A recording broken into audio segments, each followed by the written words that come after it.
reporting in on day 4 of the aerial occupation at Holmes Creek to stop the Trans Mountain Expansion project. I've been reflecting on one of the reasons I'm up here, living in rather uncomfortable, difficult conditions. Why? And one of them is medicine. Yeah, I just want to talk a bit about medicine. So the camp is in an unloved woodland fragment. It's sandwiched by highways, SkyTrain monorail platform, and CN Rail. And yet, as Curtis noted in one of his YouTubes, it's actually really beautiful here. And and that's the medicine that I'd like to speak to. So I'll just take you on a little tour. So, medicine is often understood to be vegetation. You know, there's the train tracks. And how rich it is here.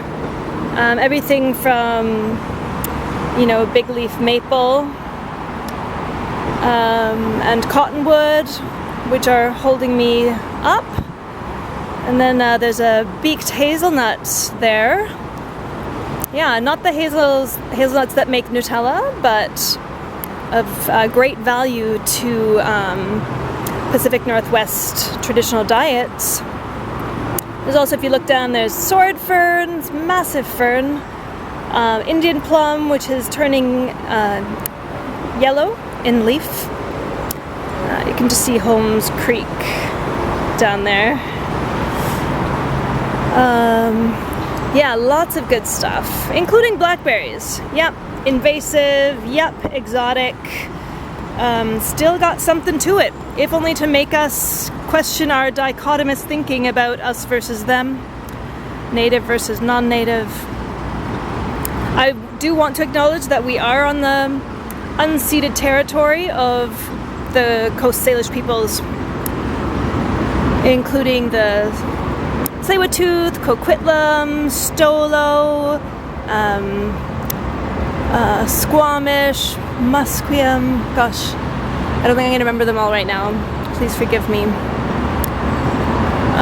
But yeah, with great gratitude that we can be here and hopefully protect this last fragment of habitat in this sandwiched corridor.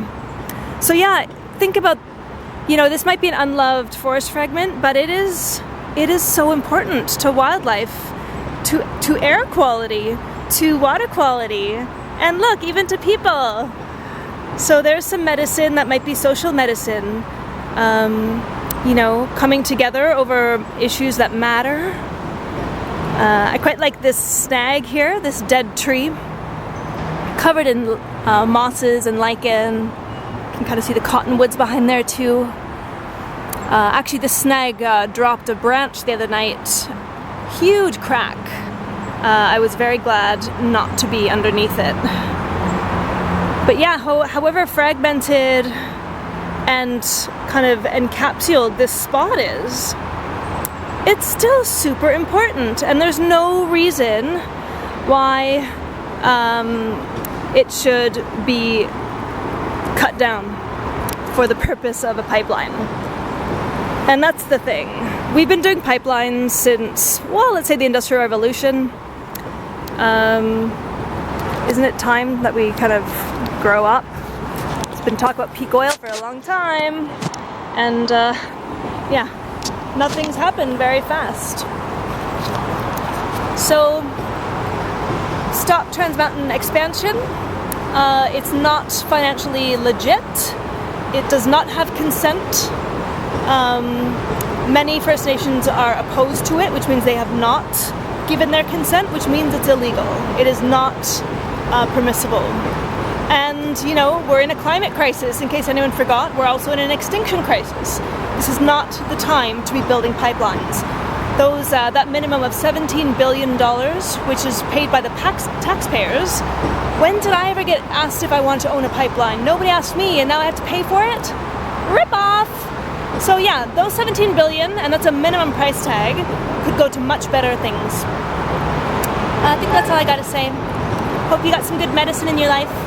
Oh, I also wanted to point out the medicine that my friend Lindy brought by today, which is herbs from her garden. Got a feather up here, prayer flags, lots of good stuff. Okay, be well, all my relations.